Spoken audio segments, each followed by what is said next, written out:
Hey folks, welcome to the channel. Please do stay for this video. It's one of those wonderful life lessons. Stuff that you probably heard a million times about never giving up, never surrendering, getting back on your feet, carrying on, and this is coming from a world champion.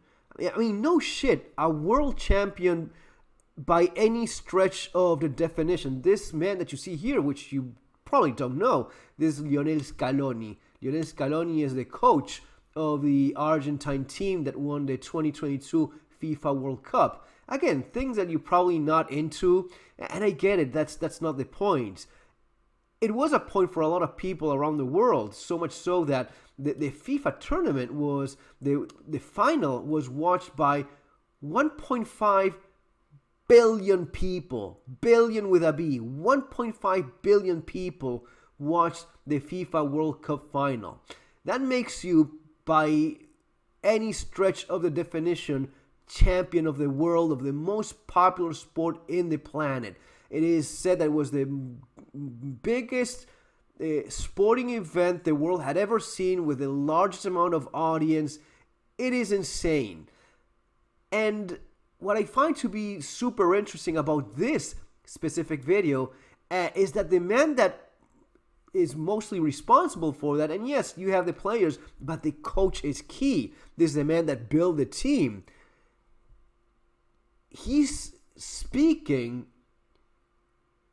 here right after losing the first match. So the World Cup is basically all the countries of the world competes with their national teams just to see who's the best in the most popular sport in the planet.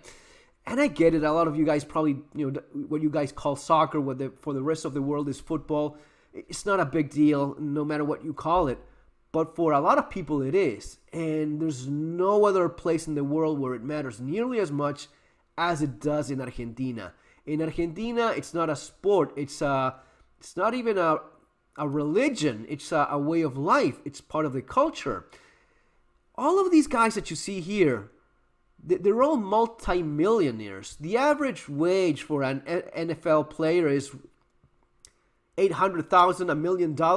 These guys, in average, they play for the Premier League and some of the best teams in the world. The average is $3 million. And these guys, any of these guys you can point at, makes $10 million, $15 million. Hundreds of millions in the case of Lionel Messi, now playing in the United States, which is its own story. These are all multi-millionaire young men. But the interesting, none of these men has lived in Argentina for years. I cannot point at a single one that actually lives in Argentina. They just don't live there anymore. Their lives have taken them elsewhere because there were better, bigger things awaiting for them, but they still never forgot their roots, who they are. No matter where you go, no matter what you do, no matter how much money you make, you still are whatever it is you are. You can become better versions of yourself. You can be down, you can be up, you have good moments and bad ones, but the essence of who you are as a person, that still remains. And this is the moment of glory where you won it all, where you write your name in the history books. But here is where Lionel Scaloni is talking after losing the first match. World Cup, first match, Argentina loses to fucking Saudi Arabia. Argentina hadn't lost in 30 matches before that. And they go on to the World Cup losing the first match against a team that was ranked 100. So you just cannot get any worse than that. And this just recently came up. This is new stuff. This is Lionel Scaloni doing a video in the car after losing that match in Qatar, driving back to the hotel. And I want to translate word by word of what he says, because it really is priceless. It's not the moment of victory, of achieving it all. It's the moment of we're on the floor. We're fucked. But this is the mentality of someone that overcomes that in the highest possible scenario that you can be exposed of.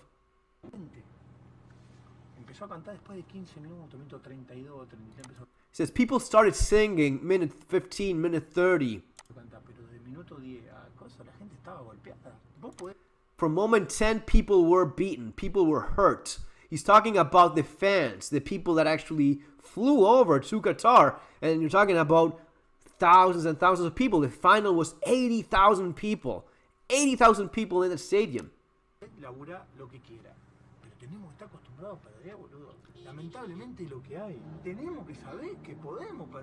And he says, we need to understand that you will lose. We need to comprehend that there will be moments in which you will lose. And we have to learn to lose as well. Because first of all, it's been years since we actually won anything. And second, it's part of the game and it's part of the learning process. God damn it. If not, it's very easy, but this way no one will ever play at ease. No one will ever play in peace. You come to a World Cup in the better conditions. We could not be in a better condition than this.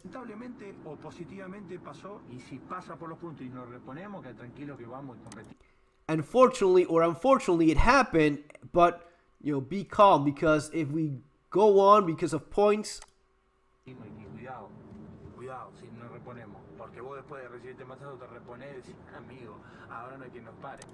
careful, because if we recover after this, and this is the key part, he says, if we recover after this sledgehammer to the head that we got, buddy, no one will stop us. That is the conviction of a winner. Not because of always winning. The winner is not the guy that always wins.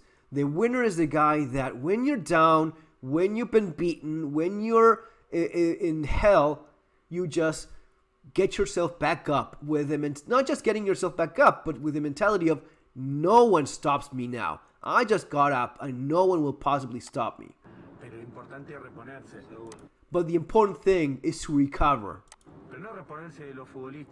But not recovering from the footballistic aspect. Because we will recover footballistically speaking. We played everything well. We played everything well. He's convinced that you have the team, you have the skills, you have everything you need. But still you can fucking lose. And you have to learn to lose. And you have to learn to get back up. But the key is that. Get back up with the mentality of, now no one stops me.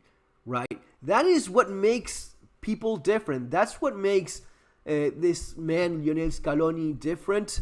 And that's why he achieved what he did. In spite of no one having any trust on him. It was incredible. People were calling for him to quit, saying that he was not prepared enough, that he was too young. Usually coaches are people with many years of experience, so he was one of the youngest coaches there.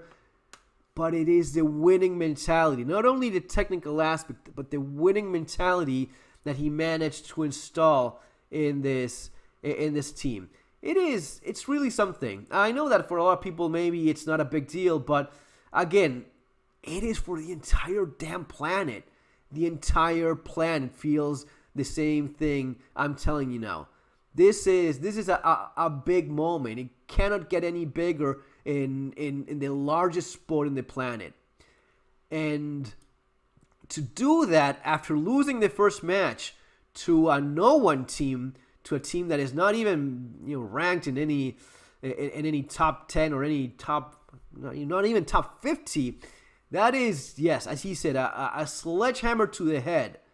But you get back up. You get back up and you do it. And this is after winning. This is what Lionel Scaloni says.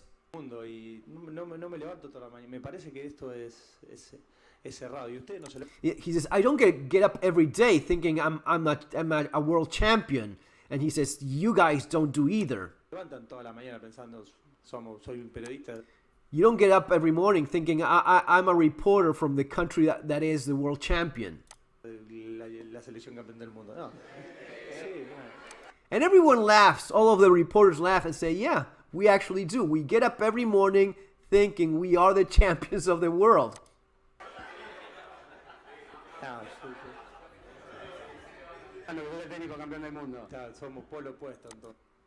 And he gets shouted back, "You are the champion of the world." And he says, "Well, we're opposite extremes." He says, "I don't think about that. You guys obviously do, but that's what makes the guy different. He wins the world championship, and at the next day, he's not thinking about that anymore when he gets up every day. Well, everyone else is still super hyped about it. Guys, just the mentality, the way of thinking of people that overcome things, that face adversity. And again, it's just a sport. There's lots more serious things. But the stakes here, you couldn't possibly understand because you don't have that shirt. You don't understand how important it is for people that go through the stuff that I talk about here on the channel all day long, all the time, all their lives. And the moment of happiness is maybe brought by these bunch of multimillionaires that don't even live in the country anymore. And that's the burden they carry on their shoulders. I'm fine. I'm 25-year-old and I have $100 million in the bank and I have all my health and all the luxury I could possibly have. But the burden is I owe it to everyone else behind there cheering for you to bring them that moment of joy. Not only to them, but to the millions of people that are watching. Guys, that's just it. See you in our next video. Take care.